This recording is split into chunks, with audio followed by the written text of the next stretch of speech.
Hello again. I guess it's time for us to chat, as is our routine. Not to imply that this is unwanted. In fact, I think I'm growing rather fond of you. You and I have shared a grand nothingness, and I feel as though your belly is a suitable embassy amidst the unknown above.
Do you want me here? I know the question must seem odd, if not insulting, but I really must ask. You seem distant as of late.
Admittedly, and please do not take offense, your innards sometimes frighten me.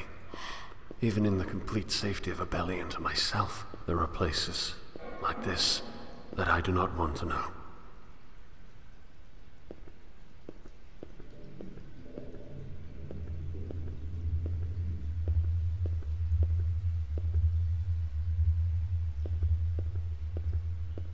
I wonder if the dwellers would cluster together like rats if they really understood the true value of isolation.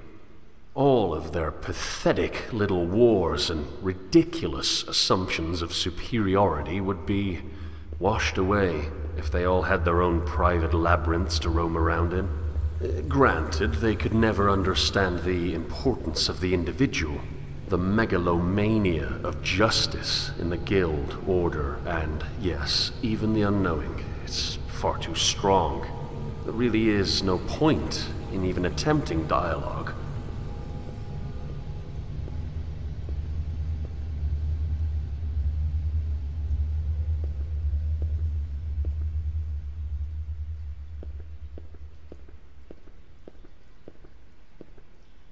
As a child, before the lots were cast, my parents moved around a great deal.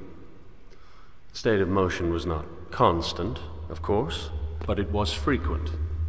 Honestly, I loved the newness of it.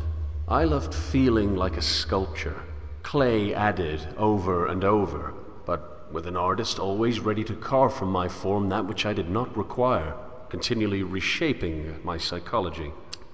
Bags in front of me during the unfortunately early hours before departure. They seemed to decrease in number with each successive voyage.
I shouldn't be here.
Please.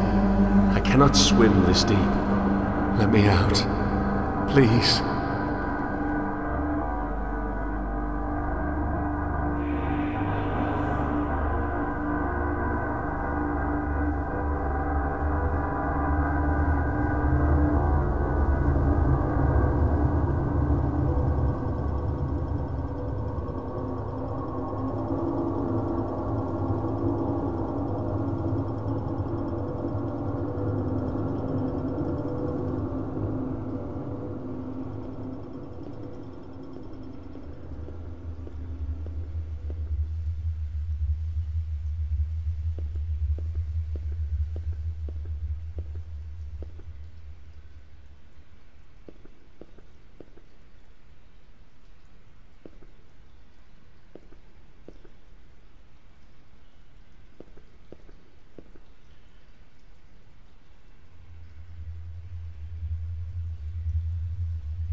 Shall I ascend to your lungs and feel your breath? I think that would be lovely.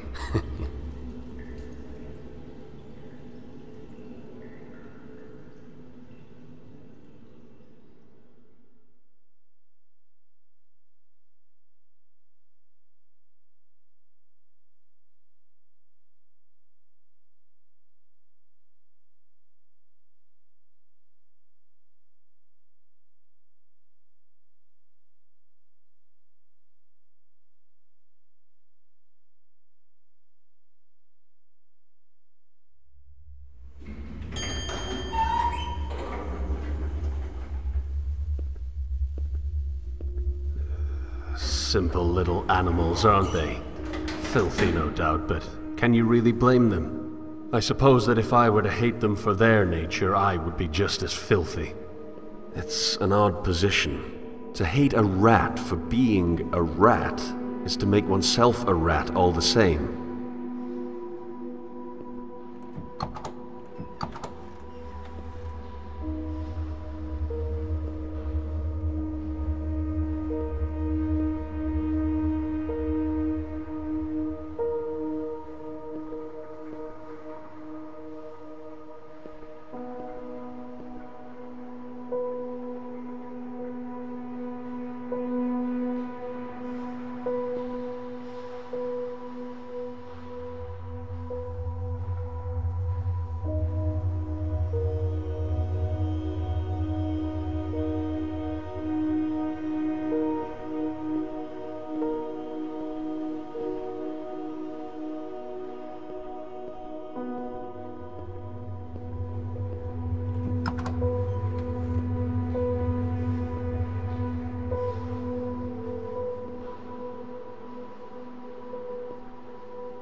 What's down there? No one ever told me. Not that I know anyone. Apparently, after the Guild took this area from the Order, they felt the need to block off the tunnel leading to an access point dumping into the unclean water. Everyone knows not to drink it, so why block the path?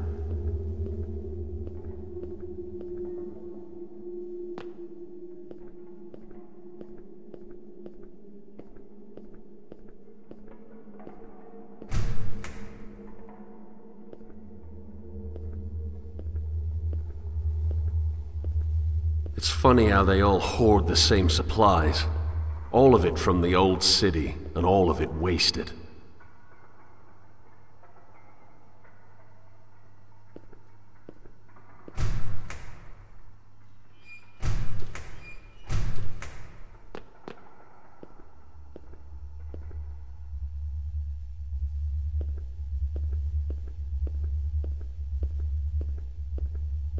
Would you grant me another ascent?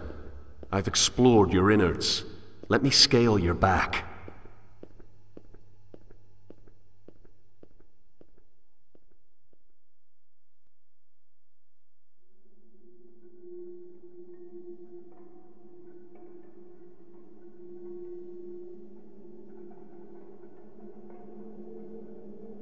It's always struck me as odd that evil is never self-aware. I mean, the most horrendous actions, these conglomerate endeavors of warring cabals, are caused by the best intentions. So all that's left is this grand suspicion of idiocy. Good intentions are moot under the control of a ludicrously stupid idea. But my contribution is hardly an appropriate contrast. I would like to argue that my contribution is non-existent, and thus superior to their negative impact. But the truth is, we're all infinitely terrible for not contributing at all, be it through neutrality or detriment.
Perhaps I should kill myself. It's a rather funny thought, actually. The standard reason for suicide entails depression. A sad portrait of a weak mind. But my desire for death is far more utilitarian. I feel as though I am useless. And I gather that this feeling is similar to what the others have felt. I do not suppose that any of them felt any particular brand of gloom before the end. Just a single shade of grey. At any rate, I prefer this situation to its emotional alternative. We Minotaurs are only different in that we're honest. We see what our species has become. We see the disease, and we see that there's no cure. What then, Should I linger until I grow old and die, affecting nothing and assuming the role of sewage? No. I'm beginning to feel as though the only honorable route is a swift end. Time has changed from an agent of death to an agent of cleanliness, wiping away existence like some sort of cosmic and crematory disposal. And I best incinerate myself before the universe is forced to deal with me through age.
I don't know why we exist in self-destroying structure. We all share a fondness for that which is correct, and we're all certain that we have it. But there must be a way for that loyalty to flourish without burning the last shreds of coexistence between our species. That is, a species that is primarily defined by its diversity. I don't know if I'm arrogant for assuming that my desire for progress is any indication of my task as a catalyst, but I tried to find Tarshish already. Only in my attempted escape did you find me, and I do not believe that you found me without reason.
I actually knew the man who lived here.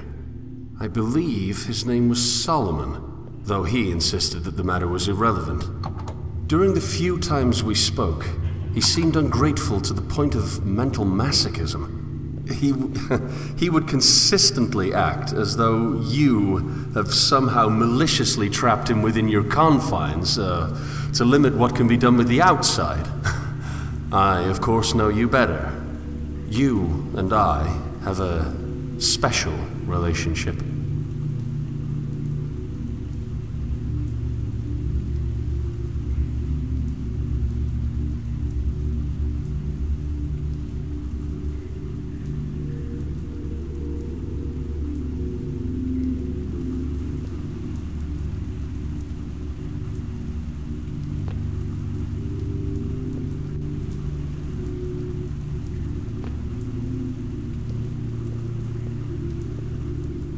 Before the fall, I had access to a monolithic complex of voices.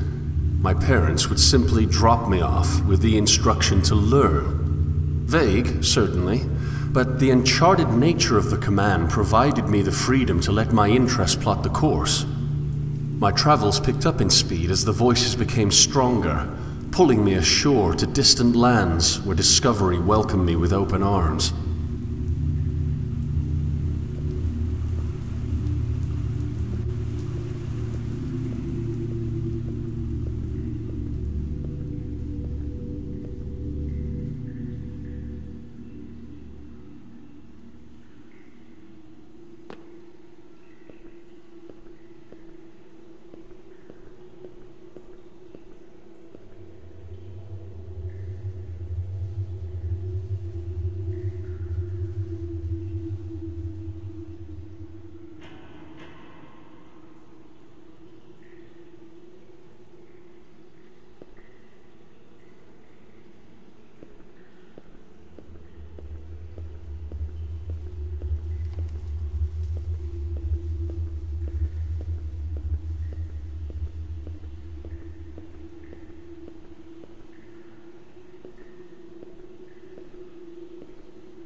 Could only have seen your qualities, your utilitarian and defensive necessity.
dreams he created were his escape.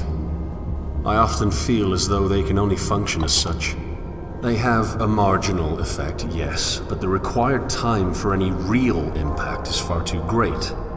Dreams that contribute are a grain of sand on a shoreline far away from here, and Tarshish feels much closer.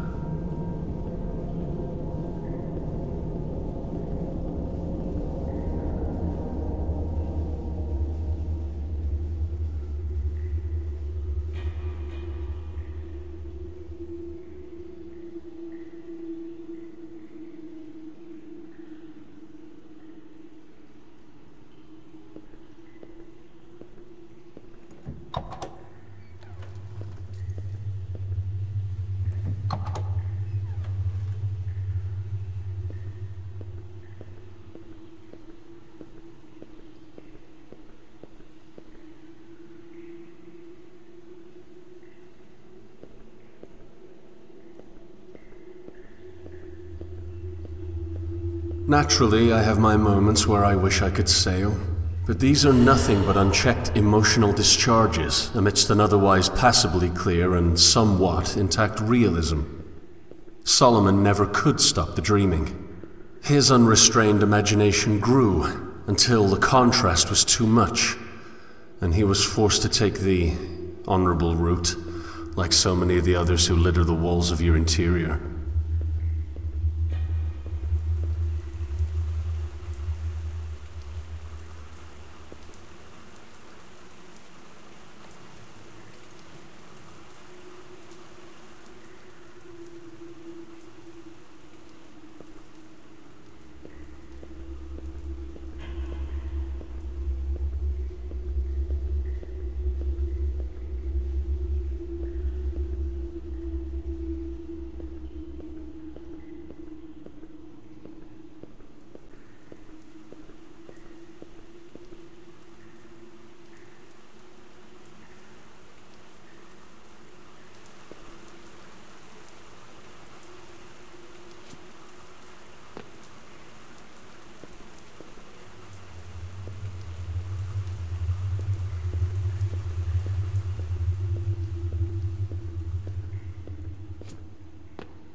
Perhaps his dreams were a ladder leading to uselessness. Perhaps my dreams are the same.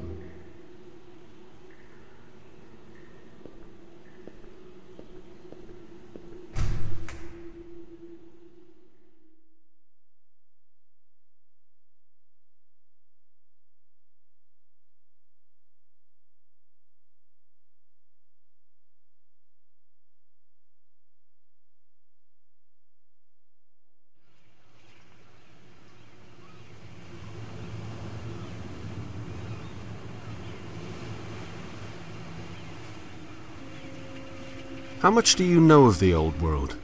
Did you even exist? Were you thrown overboard when your fall occurred, floundering in a new and terrifying negativity? My transition was not a comfortable one, so in this we can feel a measure of companionship.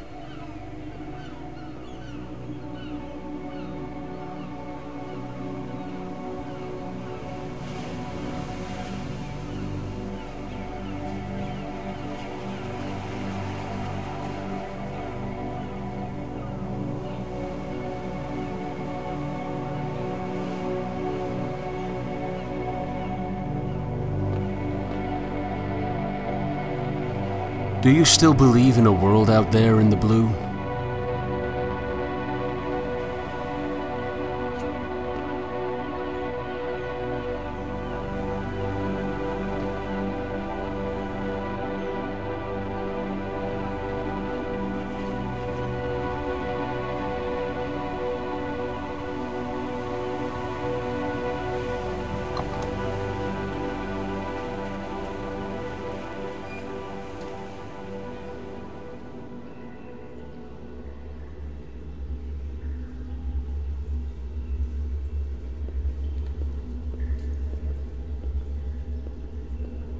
Books on top of books on top of books.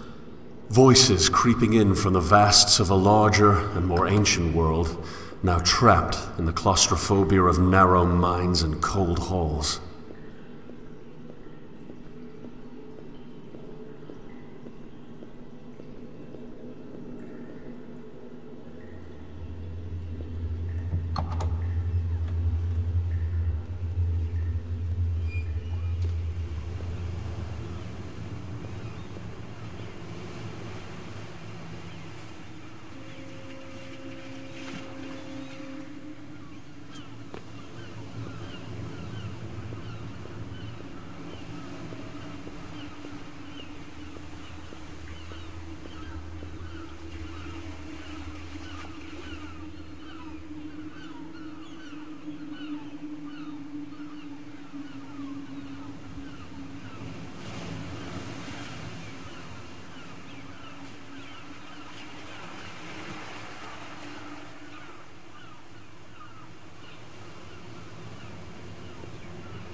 One of the larger unknowing camps is nearby.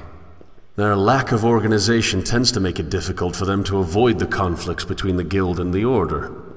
Of course, the unknowing themselves make their own little raids. This results in it being difficult to maintain any sense of pity. Regardless, I'm sure the onslaught was horrendous. People never fight harder than when someone else attempts to uproot their anchor, even if that someone only does so by existing.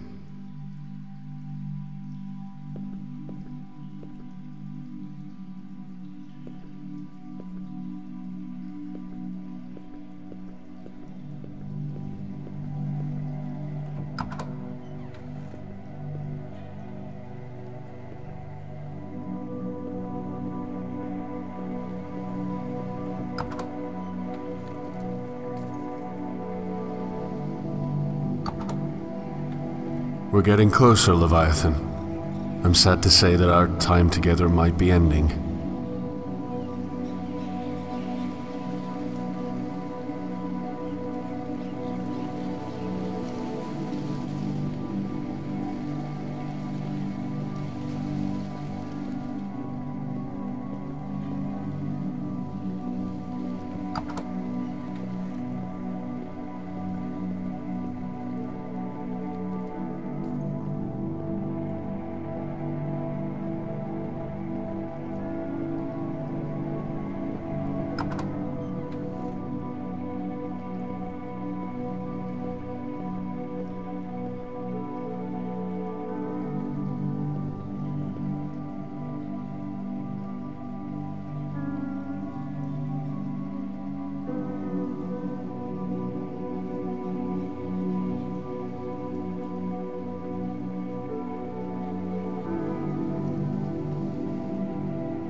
All of our dreams at their core involve some sort of contentment. This is the one desire we all share, but is it a goal that really should be met? After finding contentment, what then? Where is there left to explore after the last temporary comforts of happiness have been extracted?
Our island is plagued with the fruits of a collective mental landscape that defines us as desperately holding on to something correct.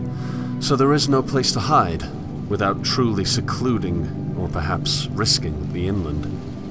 On some level, I feel as though I cannot blame the dwellers. Their zeal for truth is commendable. They're fighting for something, rather than keeping it to themselves. They're acting, instead of hiding. Still, must cruelty be the manifestation of certainty? If only truth did not need to be compatible with itself. If only we didn't need an anchor to be right. If only we could sail instead of collecting dust on the memories of voyages past.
I remember the exact moment. I remember the slight touch of ocean air passing over my skin as I stared aimlessly into the afternoon sky.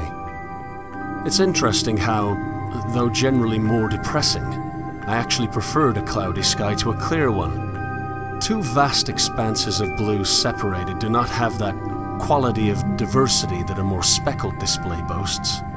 This is not to say that a cloudy sky is wholly unfortunate, because there were moments amidst the grey that I learned to dwell in. I learned to live in the moments where the heavens would tear through the sky as if digging through dirt, creating little bursts of pastel light in the otherwise desaturated gloom. It's as if clouds are nothing but a frame. I wonder if without them, happiness would turn into a flat portrait of stagnation.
We're almost there, Leviathan.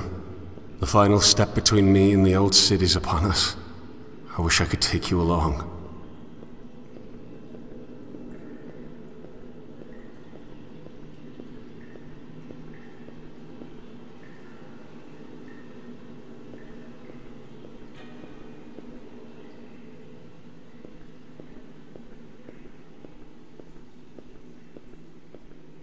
Will you remember me? After all, I could never forget you. And how can I even begin to thank you for all that you've done for me? You protected me from a world that I was too weak to bear. But now the distant shores of another reality are calling me home. To something I've never seen before. A dangerous and unpredictable world lies ahead of me. But I'm ready to let loose the sails.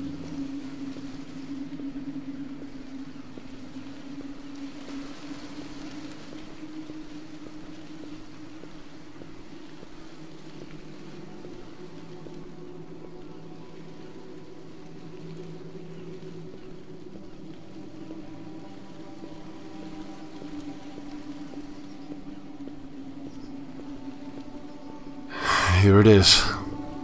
The leap. Goodbye, my old friend.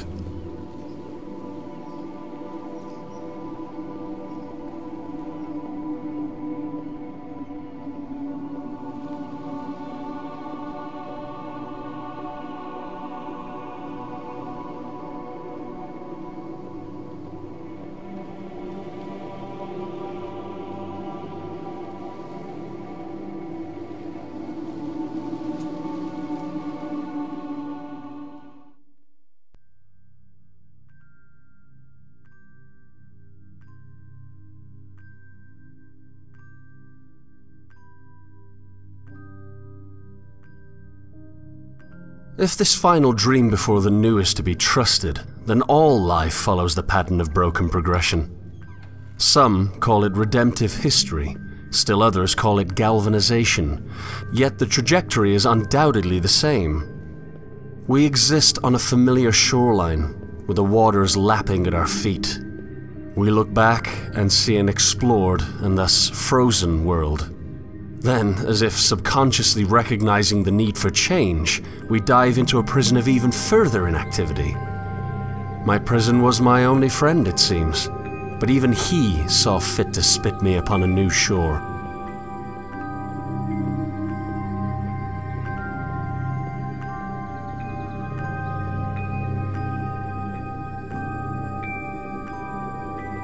I won't lie, I do miss Leviathan.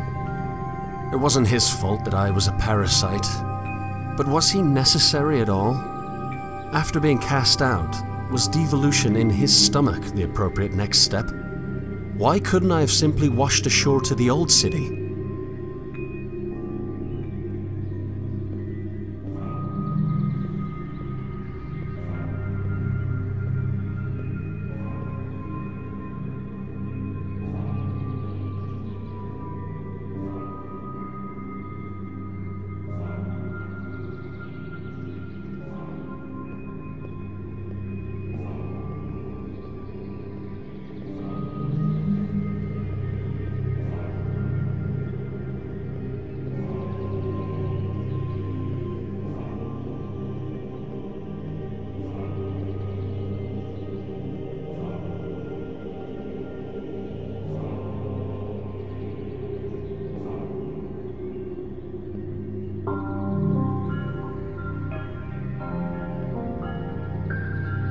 Perhaps Leviathan existed for me to discover him, even if that which I explored was my prison.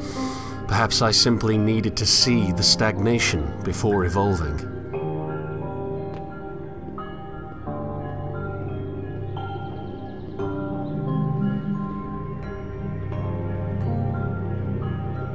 When I was a child, I was given a rowboat. I wanted to sail, so the universe built me a galleon.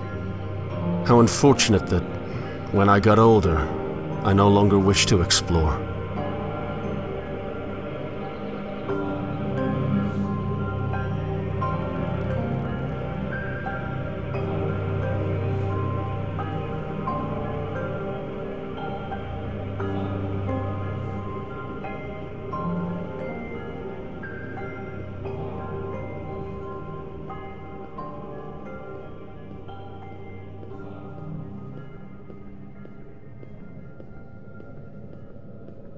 I am going to explore again. I'm going to board my vessel and sail into an unknown world to dream all the more. I'll leave this dream behind to feel the sand of other shores in my hand and let it loose as I travel inward towards newness. First, however, I'll make one last dive into abyss.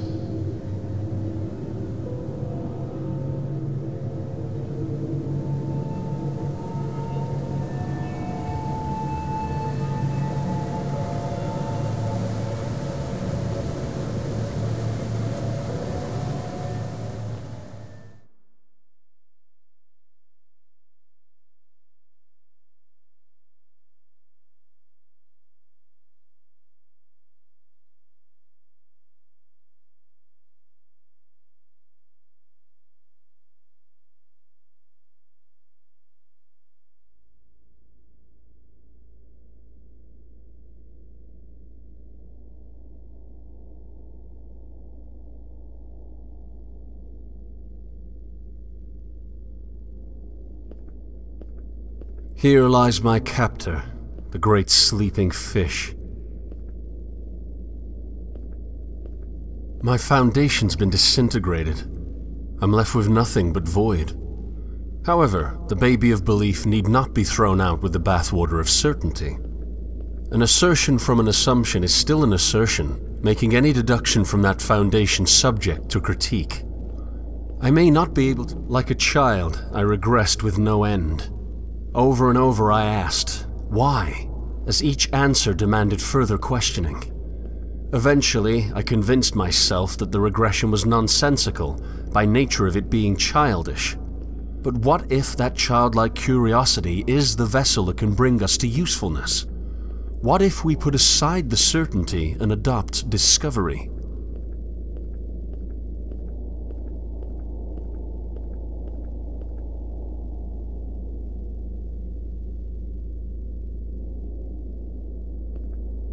I think I was wrong. Dover isn't where my dreams died. It's where one dream took over. I dreamt that I had no dreams. I dreamt that Dover smothered my belief with certainty. In truth, a truth that I cannot know, Dover ran red. The dream of realism created a monopoly of comfortable stagnation that held me hostage until I could do nothing but cling to Leviathan's innards for safety. My belief was not truly killed, it was captured. One belief was deemed more true than another, and I convinced myself that I was correct. I convinced myself that I could be correct. What if this dream's monopoly was disintegrated? What if I could explore a multiplicity of dreams, never quite knowing which ones are a reality? Truth must be compatible with itself, but what happens when truth is unattainable?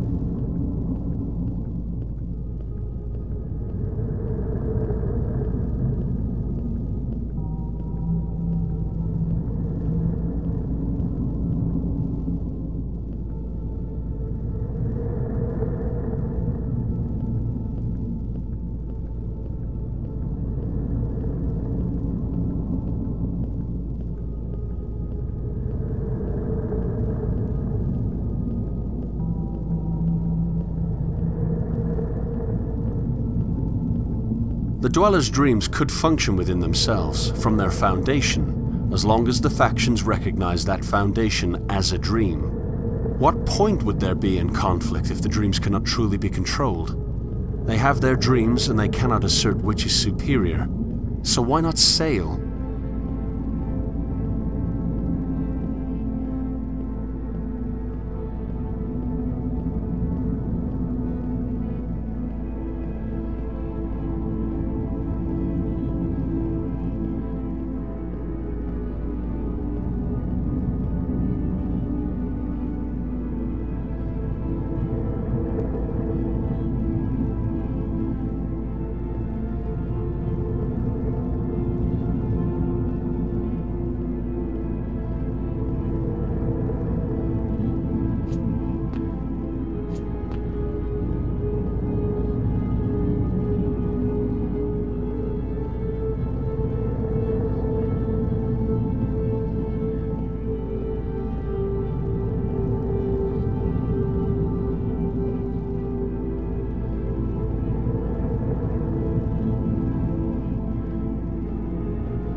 Solomon saw the illusion for what it was. He saw that the lack of dreams was a dream itself. His downfall was in his pessimism, however. He saw the manifesting process of dreams to be too slow. But of course it is, my dear Solomon. The dreams will never manifest in our lifetime, but that's where they have their worth. The dream, the ideal, is an object whose grasp should never be fully achieved. It is in the desire for the object that our true desire should lie. We should desire to desire, and in presenting the ideal to a fallen world, we will make incremental steps towards perfection as the eschaton approaches. One giant leap for a man, one small step for mankind, Solomon.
I would tell myself that the real world has shown itself like a clear blue sky, spotless in its vast and flat nature. I tricked my own mind into believing that belief itself was not present. Now that the illusion has been revealed, I'm left believing that I can't know.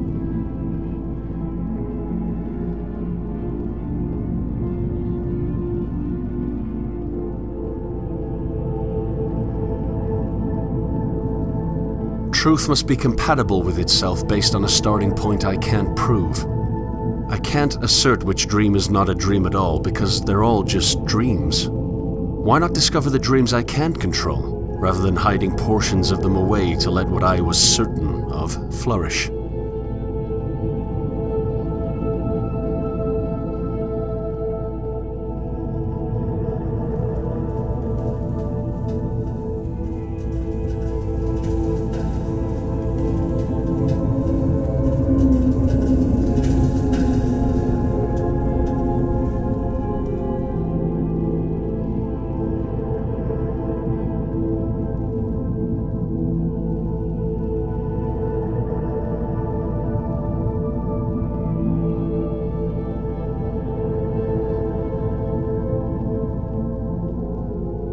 One last look at my cage. One last dive into the abyss of negativity.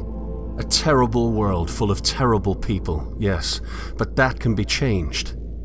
Epistemic humility can regress to the deconstruction of stagnation. What I previously thought to be stagnation itself, the lack of any true knowledge, is simply the deconstruction of an anchor, freeing us to traverse the unexplored.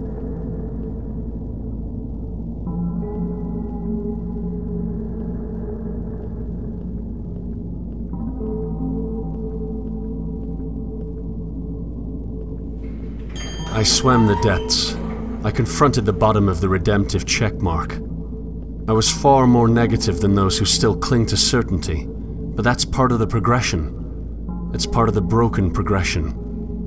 In this respect, we cannot improve without first deconstructing. Now, all that's left is to rise to the surface, board my vessel, and set sail for a new and terrifyingly uncertain world. The old city has called, and I wish that more would have the bravery to join me on my journey.